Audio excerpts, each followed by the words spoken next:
Les bendecimos en el nombre del Señor. Le habla el pastor José Villalobos de la congregación La Gloria de Dios, Ragua. Estamos en el 4950 North Pan Island, en la ciudad de Lauderdale, Florida. Estamos acá para servirles. Les enviamos un saludo a todos, en especial a la familia de Cristo, sabiendo y reconociendo que Cristo es bueno, es misericordioso y te da una oportunidad a ti para que en Él tengas una nueva vida. Esa vida que antes se había perdido en Edén. Aquí te recibimos con los brazos abiertos porque Cristo te ama y nosotros también. Bendiciones para todos. Vamos a entrar en el mensaje del día de hoy que tiene por título Aprendiendo a orar. Fíjense, aún los discípulos le preguntaron a Jesús, enséñanos a orar. Nosotros tenemos que aprender a orar. Ahora fíjense, cuando le hicieron esta pregunta a Jesús, Jesús contestó con esos versículos famosos donde dice, Padre nuestro que estás en los cielos, santificado, ya lo sabemos todos, sobre todo si venimos de una trayectoria católica. Pero Jesús dijo, no usen vanas repeticiones. Jesús no nos dejó esa enseñanza para que nosotros lo repitiésemos y lo repitiésemos, porque eso no tiene sentido. Más bien hay que aplicar lo que dice la palabra de Dios. Dios no quiere que tú simplemente entres a orar y reces o ores un Padre Nuestro, una Ave María, como nos enseñaron cuando éramos católicos. Dios lo que quiere es que tú uses su palabra y que creas lo que dice su palabra y la confieses en tu vida. Amén. Pero vamos a empezar yendo al libro de Efesios, capítulo 6, verso 18. Y voy a orar porque no quiero empezar, ¿verdad?, sin orar. Padre, en el nombre de Jesús te damos gracias porque tú eres un Dios bueno, tú eres un Dios grande, porque tú eres un Dios que todo lo puede, porque hemos presenciado tu presencia en medio de las alabanzas.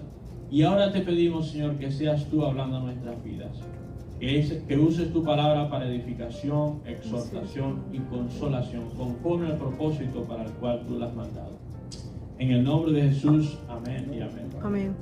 Entonces, si empezamos en Efesios 6:18, dice la palabra de Dios, dice, orando en todo tiempo, con toda oración y súplica en el Espíritu, y velando en ello con toda perseverancia y súplica por todos los santos. Fíjense, una de las cosas principales en nuestra vida de oración es el orar en todo tiempo. La mayoría de los creyentes oran cuando están pasando por una necesidad, por una adversidad, por un problema. Es más, si nosotros le pusiéramos una cámara grabando a cada creyente, yo le garantizo que los creyentes, o muy pocos creyentes, oran todos los días. Se levantan, a veces van tarde del trabajo porque se acostaron tarde, porque hacen lo que ellos quieren. No todos son así, ¿verdad? Pero ya se levantan tarde y no les da tiempo a orar a Dios. Salen a su trabajo, regresan del trabajo y se van a hacer todas las cosas que necesitan hacer. Algunos creyentes, antes de irse a dormir, le dan gracias a Dios y ya.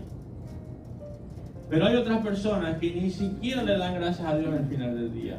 Hay otras personas que viven su vida, hacen sus proyectos, hacen sus metas, y no es hasta que Dios levanta una prueba, una adversidad, un problema, es que ellos deciden buscar a Dios. Es más, la mayoría de los creyentes solamente le piden a Dios. Escuchen bien esto. La mayoría de los creyentes solamente piden cuando oran. Solamente piden. Pero nosotros tenemos más que pedir en la oración. Tenemos que alabar a Dios. Tenemos que darle gracias a Dios. Y no solamente pedirle por los problemas o adversidades que estamos pasando, sino pedirles por nuestro futuro. Usted no puede esperar que su futuro cambie o su presente cambie en un futuro si usted no le está orando a Dios para que esas cosas cambien. Amén. Pero aquí dice la palabra de Dios que tenemos que orar en todo tiempo. Y ¿sabe qué me gusta? Que dice con toda perseverancia. Usted tiene que perseverar en la oración. Yo se lo voy a poner en palabras claras. Usted tiene que hacer el propósito Es más, es como una lucha espiritual para que usted pueda orar todos los días. Es como un esfuerzo que usted tiene que hacer y decir, yo voy a poner a Dios primero, porque déjeme decirle algo, al enemigo no le gusta que usted esté en constante comunicación con Dios. Porque él sabe que si usted ora todos los días, usted va a andar en el Espíritu. Usted va a ser guiado por su Santo Espíritu. Y el enemigo no quiere eso. El enemigo quiere que usted ande en la carne. Porque en la carne usted toma las decisiones equivocadas. Vamos a ir a Santiago 5:16. Santiago capítulo 5, verso 16. Y dice la palabra de Dios. Dice, confesad vuestras ofensas unos a otros y orad unos por otros, para que seáis sanados. La oración eficaz del justo puede mucho. Yo traje una vez este versículo. Esa palabra eficaz es un sinónimo de propósito. La oración con propósito puede mucho. Cuando usted vaya a orar, usted ore con detalle, mi amado. Órele a Dios y pídale lo que usted quiere, lo que usted necesita. Ahora, no empiece a orar por caprichos, ¿verdad? Porque Dios promete, escuche bien, Dios promete cumplir y saciar tus necesidades, no tus caprichos, ¿verdad? Aún la palabra de Dios dice en una parte, ustedes piden y no reciben porque piden mal. Hay que saber pedir, y más adelante vamos a ver cómo nosotros debemos pedir. Tenemos que orar con propósito. Bueno, Señor, yo quiero ese trabajo, pero lo quiero así. Fíjense, a veces hay gente que le da pena ser sinceros con Dios. No, yo quiero un buen trabajo, con un buen salario. Y fíjense, a veces no es tener un buen salario. A veces es que usted pueda trabajar en un ambiente que usted le permita venir a la casa de Dios. Amén. Porque hay gente que escoge el mejor salario, pero entonces no puede venir a la casa de Dios. Entonces usted tiene que, para usted saber pedir, tiene que conocer la voluntad de Dios. Y eso es lo que vamos a entrar ahorita en unos minutos. Para usted saber pedir, tiene que saber la voluntad de Dios. Primera de Juan 5. Empezando en el versículo 14. Primera de Juan 5, empezando en el verso 14, dice: y esta es la confianza que tenemos en Él. ¿En quién? En Cristo. Que si pedimos alguna cosa conforme a su voluntad, Él nos oye. O sea, Dios oye nuestras peticiones y nuestras oraciones que son conforme a su voluntad. A veces hay cosas que usted ha pedido y Dios no se las ha dado porque ni siquiera las escucha. Porque Dios sabe que no le conviene. Y si sabemos que Él nos oye, fíjense dónde está la clave. Si pedimos algo conforme a su voluntad, Él nos oye. Ahí está la primera parte. Y si sabemos que Él nos oye, cualquier cosa que pidamos, ya dentro de la voluntad de Dios, cualquier cosa que pidamos, sabemos que tenemos la petición que hayamos hecho. Amén. Ahora, fíjense, ¿no quiere saber usted cuál es la voluntad de Dios? Porque aquí este versículo es muy, muy claro.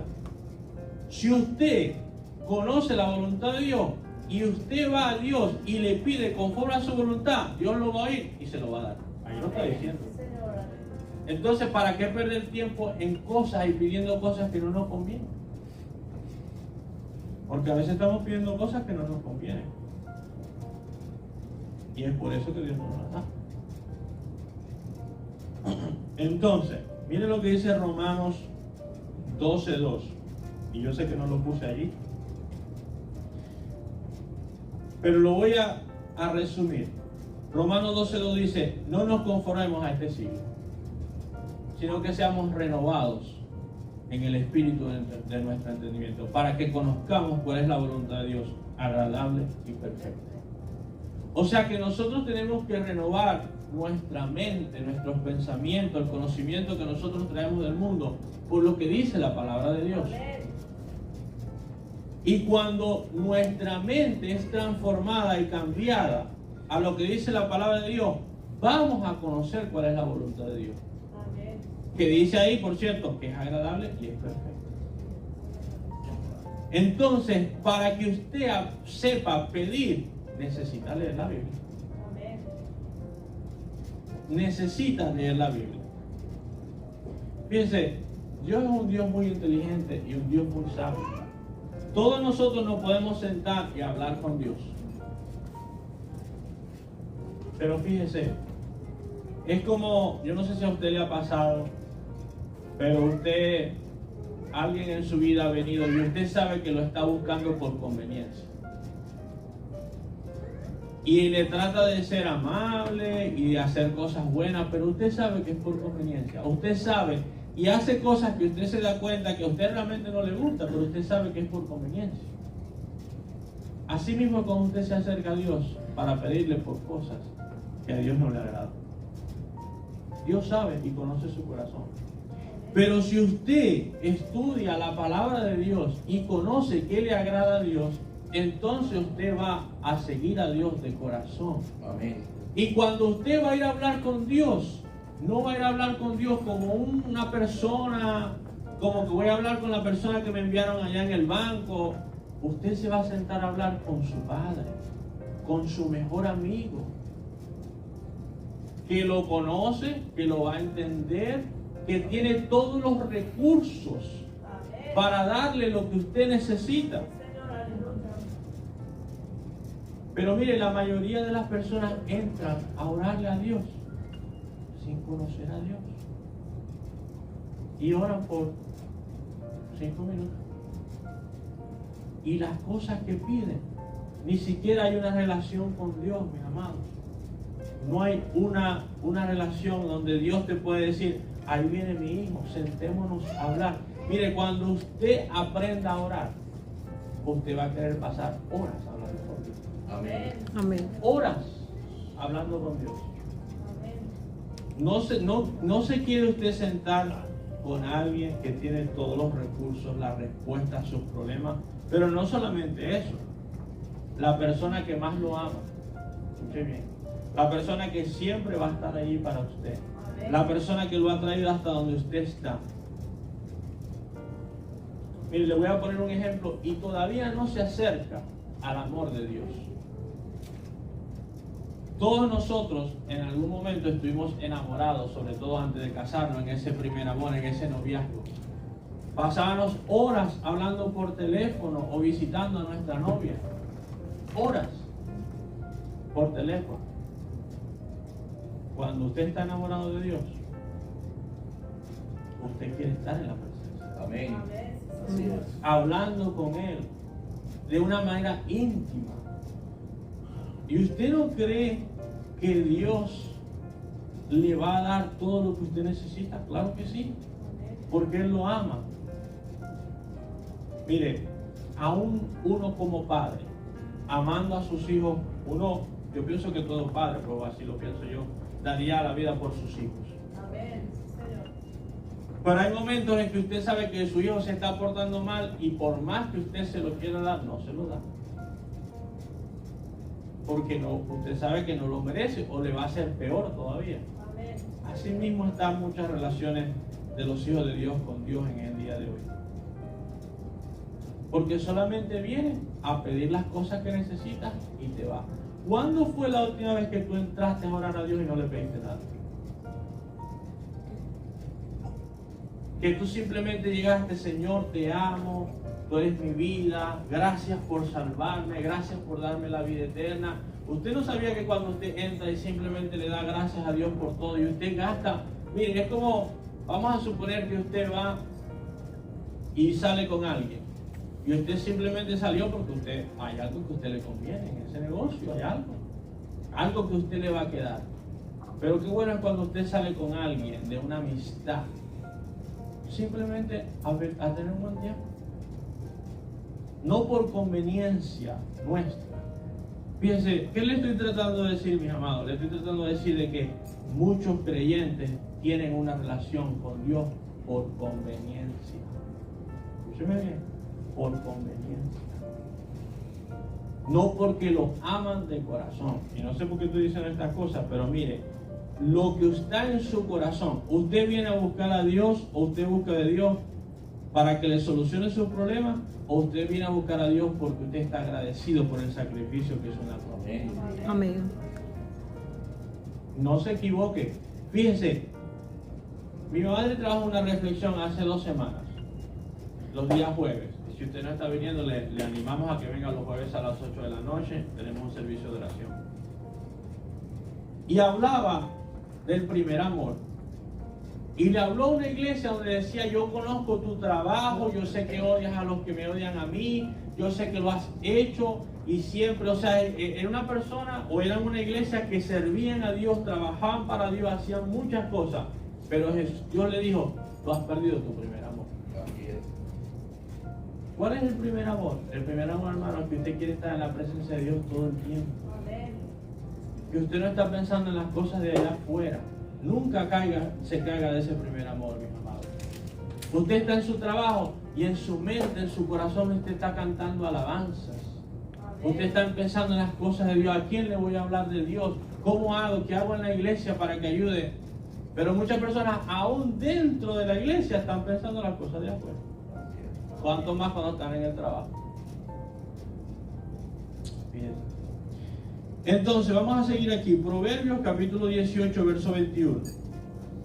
Proverbios 18, 21. Dice: la muerte y la vida están en el poder de la lengua, y el que la ama comerá de sus frutos. Fíjense, nosotros debemos confesar cuando nosotros estemos orando la palabra de Dios. Todo lo que nosotros confesamos, eso es lo que nosotros vamos a recibir. Muchas veces, uno de los ejemplos más fáciles para poder interpretar este versículo es cuando una persona cae enferma. Porque ¿cuántas personas usted ha escuchado y le dicen: hola hermana, ¿cómo está? Aquí con un dolor que me está matando. Con un dolor en las piernas que me está, y después cae en un padecimiento que realmente se siente que lo están matando, pero si usted lo confesó, usted lo confesó. Fíjese, Dios en una ocasión le vino a un profeta y le dijo: tú ves esos huesos secos que están ahí, háblales y dile que vivan. Y los huesos empezaron a construir carne y tendones y todo, y después le sopló aliento de vida y regresaron a la vida. Usted no sabía que usted tiene en su boca, ahí lo acabamos de leer, el poder. Usted tiene un poder de vida, pero también es de muerte. Aleluya. De vida, pero también es de muerte. Amén. Y debemos, mis amados, aprender a usar esa arma. Porque cuando vemos en Efesios 6, que habla de toda la armadura de Dios, toda la armadura son cosas para protegernos hasta que llega la espada. Dice que es la espada del Espíritu, que es la palabra de Dios. Cuando tú usas la palabra de Dios y la usas con tu boca, espiritualmente estás sacando una espada para derribar a tus enemigos. Amén.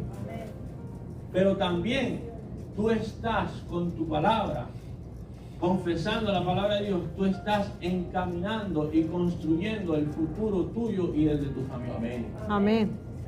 Eso no quiere decir que no vas a pasar por adversidad, por dificultad. Sabemos que eso es parte del proceso. Pero una de las cosas que a mí más me gusta hacer cuando estoy orando es confesar para mi presente y para mi futuro. Un presente próspero, un futuro próspero, bendecido, de alegría, de gozo. Declaramos crecimiento sobre esta iglesia, sobre cada vida, sobre cada matrimonio, sobre cada familia de esta iglesia. Declaramos que somos sanos, que estamos sanos por las llagas de Jesucristo, que Jehová es nuestro pastor, nada nos va a faltar, que Él sacia todas nuestras necesidades conforme a sus riquezas en gloria. Declaramos que vienen días de paz, de gozo, de felicidad, de crecimiento. Mi hermano, aprenda a bendecir su vida y no la maldiga.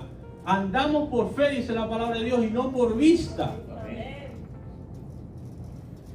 ¿Usted se siente enfermo? Andamos por fe, no por vista. Mire, cuando el rey David confesó las palabras que dice en Salmos 23, Jehová es mi pastor y nada me faltará. Él no estaba sentado en el trono del palacio. Cuando usted lee la palabra de Dios, él estaba siendo perseguido por Saúl.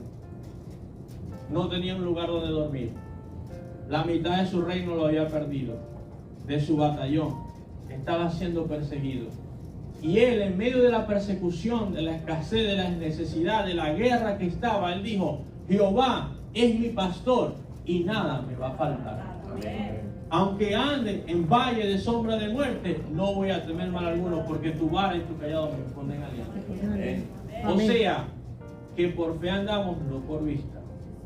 Entonces tendremos que aprender a usar la palabra de Dios aún en medio de las circunstancias. Amén. Mis ojos físicos podrán ver que yo estoy enfermo, pero yo me declaro sano por las llagas de Jesucristo. Amén. Amén. Tus ojos físicos podrán estar viendo escasez, pero la palabra de Dios dice que Jehová es mi pastor y a mí nada me va a faltar. Amén. La palabra de Dios dice que Él va a abrir esa ventana de los cielos y me va a derramar bendiciones hasta que me sobra y me abunda. Mire, es fácil decir que Dios es bueno y que todo está bien cuando todo está bien. Por supuesto, eso es lo que te va a salir. Pero cuando el trabajo no está muy bien, cuando hay escasez, cuando no sabes de dónde vas a sacar el dinero para los biles, ¿qué vas a decir? Jehová es mi pastor, nada me va a faltar. Amén. Porque por fe andamos, no andamos por vista, mis amados. Y cuando nosotros aprendemos a orar así, usando la palabra de Dios, aunque pasemos por esos valles de sombra de muerte, no vamos a temer. Porque Dios no nos da espíritu de temor, sino de poder, de amor y de dominio propio. Amén. Y sabe otra cosa, eso va a cambiar la atmósfera espiritual en su vida. Fíjense, cuando Jesús fue tentado y Satanás vino a él,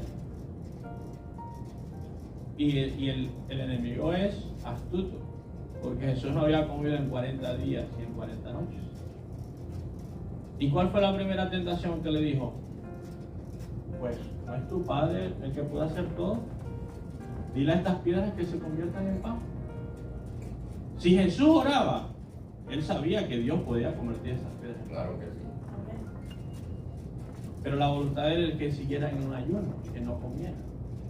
Entonces, cuando tú estás en la escasez, el enemigo te viene a decir: y no es tu Dios, dice que tú eres, que Él es tu pastor y nada te va a faltar. ¿Por qué estás pasando por escasez? La palabra de Dios no dice que yo soy Jehová tu sanador y ninguna enfermedad traeré sobre ti. Éxodo 20. ¿Por qué estás padeciendo enfermedad? Así viene el enemigo. Mire, ¿sabe usted una cosa, mi amado?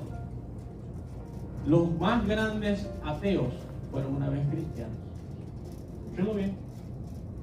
Las personas que son ateos más sellados fueron una vez cristianos. No se deje engañar por el enemigo. En esos momentos de tentación, de escasez, de adversidad, de prueba, es cuando usted tiene que levantarse y declarar la palabra de Dios y decir: Jehová está conmigo. Amén. ¿Qué dice Isaías 41:10? No temas ni desmayes, porque yo soy Jehová tu Dios, que te esfuerzo, siempre te voy a ayudar y siempre te voy a levantar. Amén. Vamos a seguir aquí, Mateo capítulo 4, empezando en el versículo 2. Gloria a Dios. Mateo capítulo 4, empezando en el versículo 2, dice: y después de haber ayunado 40 días y 40 noches tuvo hambre, y vino a él el tentador y le dijo: si eres el Hijo de Dios, di a estas piedras que se conviertan en pan. Y él respondió y dijo: escrito está, no solo de pan vivirá el hombre, sino de toda palabra que sale de la boca de Dios. Entonces el diablo le llevó a una santa ciudad y le puso sobre el pináculo del templo. Y le dijo: si eres el Hijo de Dios, échate abajo, porque escrito está: a sus ángeles mandará acerca de ti, y en sus manos te sostendrán, para que no tropiecen tus pies en piedra. Jesús le dijo: escrito está también: no tentarás al Señor tu Dios. Otra vez le llevó el diablo a un monte muy alto y le mostró todos los reinos del mundo y la gloria de ellos, y le dijo: todo esto te daré si tú postrado me adorares. Entonces Jesús le dijo: vete, Satanás, porque escrito está: al Señor tu Dios adorarás y a Él solo servirás. Amén. Y dice que el diablo entonces le dejó. Fíjense, si usted no conoce la palabra de Dios, ¿cómo usted va a ir a pelear en contra del enemigo? Y yo quiero que usted sepa algo: el enemigo no viene simplemente a los que saben la palabra de Dios, el enemigo viene a todo creyente. En el mismo momento que usted decide creer en Jesús, usted pasó del reino de las tinieblas al reino de Jesús. Amén. Y ahora usted está, lo quiera o no, de este lado. Y el enemigo lo va a venir a atacar. Va a venir a atacar tu matrimonio, va a venir a atacar tu finanzas, va a venir a atacar tu salud. Es una realidad que tenemos que enfrentar como creyentes y como hijos de Dios. ¿Y cómo te vas tú a enfrentar al enemigo si no conoces la palabra de Dios? Si él vino y tentó al mismo Jesús, se atrevió a venir en contra de Jesús, ¿cómo no va a venir en contra de ti? Entonces, cuando venga la escasez, te ataquen con escasez, te ataquen con enfermedad, te ataquen con un problema. ¿Qué hacen la mayoría de los creyentes? Se asustan, tienen miedo, empiezan a dudar de Dios. Pero vuelvo y repito, cuando venga la escasez, yo no me voy a asustar, yo no voy a temer, porque primero, Dios no va a permitir una prueba mayor de la que nosotros no podamos soportar. Amén. Segundo, Él ha prometido que nos va a saciar todas nuestras necesidades conforme a sus riquezas en gloria. Pero todos, mis amados, somos probados. Dice la palabra de Dios, aún dice la palabra de Dios que Dios prueba tu fe. Dios prueba tu fe. ¿Y cómo va a probar tu fe? Al menos que te pase por adversidad. La fe de mi madre fue probada grandemente cuando vino el cáncer. Y gracias a Dios que le dio la fe y la fortaleza para estar allí. Y yo he dicho este versículo que voy a decir a continuación muchas veces. Jesús le dijo a Pedro, Satanás ha venido a mí y me ha pedido tu alma para zarandearla. Eso quiere decir para tocarla, para afectarla, para atacarla. Y yo he orado a mi Padre para que tu fe no falte. Fíjense, Jesús no ora para que no venga la prueba, porque las pruebas tienen que venir. Es necesario, dice la palabra de Dios, que por diferentes pruebas y tribulaciones entremos en el reino de Dios. Pero Jesús ora para que nuestra fe no falte, porque en medio de esa adversidad y en medio de esa prueba, lo único que tú tienes que hacer es mantenerte firme y no perder la fe. Y tú vas a poder pasar al otro lado. Vamos a continuar aquí, Efesios 6, empezando al verso 17. Dice lo siguiente, dice, y tomad el yelmo de la salvación y la espada del Espíritu, que es la palabra de Dios, orando en todo tiempo, con toda oración y súplica en el Espíritu. Fíjense, y tomemos la espada del Espíritu, que es la palabra de Dios. Pongamos por un momento el ejemplo de David y Goliat. Fíjense, Goliat era un gigante que vino en contra de el pueblo de Dios. Todos aquellos grandes hombres que habían peleado diferentes batallas temieron de Goliat porque era un gigante. Ninguno de ellos, con la experiencia que tenían, quisieron enfrentarse a Goliat. Es más, todos temieron. Y David, ¿sabe por qué David tuvo el valor de enfrentarse a Goliat? Porque David conocía a su Dios. Amén. Cuando usted conoce a su Dios, usted no va a temer en medio de la adversidad. La adversidad va a venir. Puede venir la adversidad que venga. Pero si usted conoce a su Dios, cuando usted anda en ese valle de sombra de muerte, escuche bien lo que dijo el salmista, valle de sombra de muerte, porque Saúl lo estaba persiguiendo. La muerte estaba persiguiendo a David. ¿Te han diagnosticado algo, una enfermedad mortal? Es un valle de sombra de muerte. A veces estás pasando por tantas pruebas que no sabes ni cómo vas a salir de ellas. Hay una escasez, hay un problema en tu familia y tú te sientes es como una sombra, como si el enemigo está atacando a tu familia. Simplemente confiesa. La vara y el callado de Dios me van a infundir aliento. Aderezas mesas va a presentar delante de mis enemigos. Aleluya.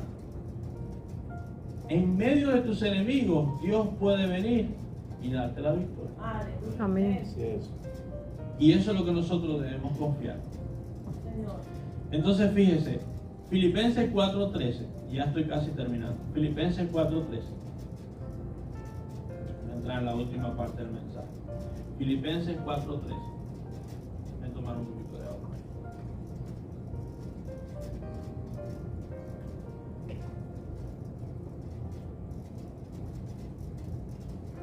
Gloria a Dios.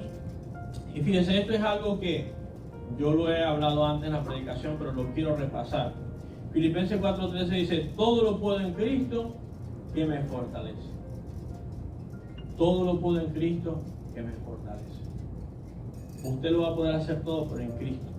Ahora fíjense lo que dice Nehemías 8:10. Dice, luego les dijo, id, comed grosura y bebed vino dulce y enviad porciones a los que no tienen nada preparado. Porque día santo es a nuestro Dios. Dice, no os entristezcáis, porque el gozo de Jehová es vuestra fuerza. Es el gozo de Dios nuestra fuerza, nuestra fortaleza, no es el gozo nuestro. Acuérdense, dice, el gozo de Jehová es nuestra fuerza. Proverbios 15:8 dice, el sacrificio de los impíos es abominación a Jehová, mas la oración de los rectos es su gozo. Amén. Mira, hermano, si este versículo no le da a usted el deseo de orar, no sé qué más decir. Dios aquí está diciendo que cuando usted y yo nos metemos a orar, es el gozo de Él. Solamente el yo saber de que yo le puedo traer gozo al corazón de Dios cuando voy a orar a Él. ¡Wow! ¡Qué revelación tan grande! Amén. Pero entonces Dios nos premia cuando nos metemos a orar, porque Él se alegra. Es como, le voy a poner un ejemplo. Usted como hijo, si usted tiene mucho tiempo sin ir a la casa de su padre y usted lo llega a visitar, usted le va a ver la sonrisa de oreja a oreja. Cuando usted visita a sus padres, no importa el día que sea, la hora que sea, ellos van a estar felices de que usted vino a la casa de Dios. Y lo van a hacer sentir bien en su casa. Así es cuando usted va a orar a Dios. Dios se alegra que usted viene a Él, que usted depende de Él. Y Dios por recompensa, dice, entonces le da esa fortaleza para que usted lo pueda hacer todo. Escuche bien, si usted se quiere llevar algo de este mensaje del día de hoy, llévese lo siguiente. La oración es lo más importante en su relación con Dios. Amén. Cuando usted tiene una relación de intimidad con Dios en oración, que usted va, esa relación contra usted y Dios va a ser una relación de amistad, una buena relación. ¿Usted sabe que se siente bien? Saber que Dios me ama, saber que Dios está alegre conmigo. Porque mire, muchas veces los creyentes se la pasan pensando en los problemas. Hermano, los problemas hay. No lo estamos ignorando, estamos caminando por fe. Confiados, cuando nos metemos a orar, salimos de ese lugar de oración con un gozo y una paz, sabiendo, eso es una señal de que Dios se va a encargar de esas cosas. Quizás en nuestra mente nosotros no sabemos cómo se va a solucionar, pero esa señal de gozo y de paz en tu corazón cuando tú tienes intimidad con Dios es una señal de que Él se va a encargar. Amén. Fíjese, vamos a ir para terminar a Lucas capítulo 22. Lucas capítulo 22. Con esto termino. Empezando en el verso 40. Dice, cuando llegó a aquel lugar les dijo, orad y no entréis en tentación. Y él se apartó de ellos a distancia como de un tiro de piedra y puesto de rodillas oró, diciendo, Padre, si quieres pasa de mí esta copa, pero no se haga mi voluntad sino la tuya. Dice, y se le apareció un ángel del cielo para fortalecerle. Fíjese cómo él, cuando él estaba orando, la respuesta o la recompensa de él estar orando a Dios es que Dios envió ángeles para fortalecerlo, para darle fuerza. Asimismo, cuando nosotros nos metemos a orar, Dios nos da fuerza, nos da fortaleza. Amén. Fíjense, una vez a mí me preguntó una persona y me dijo, ¿por cuánto tiempo yo debo orar? Y yo le dije, mira, yo no te voy a decir 5 minutos, 10 minutos, 1 hora, pero yo sí te voy a decir algo que tiene que pasar para que tú salgas de orar. No salgas de tu cuarto de oración hasta que tú tengas esa paz que sobrepasa todo entendimiento.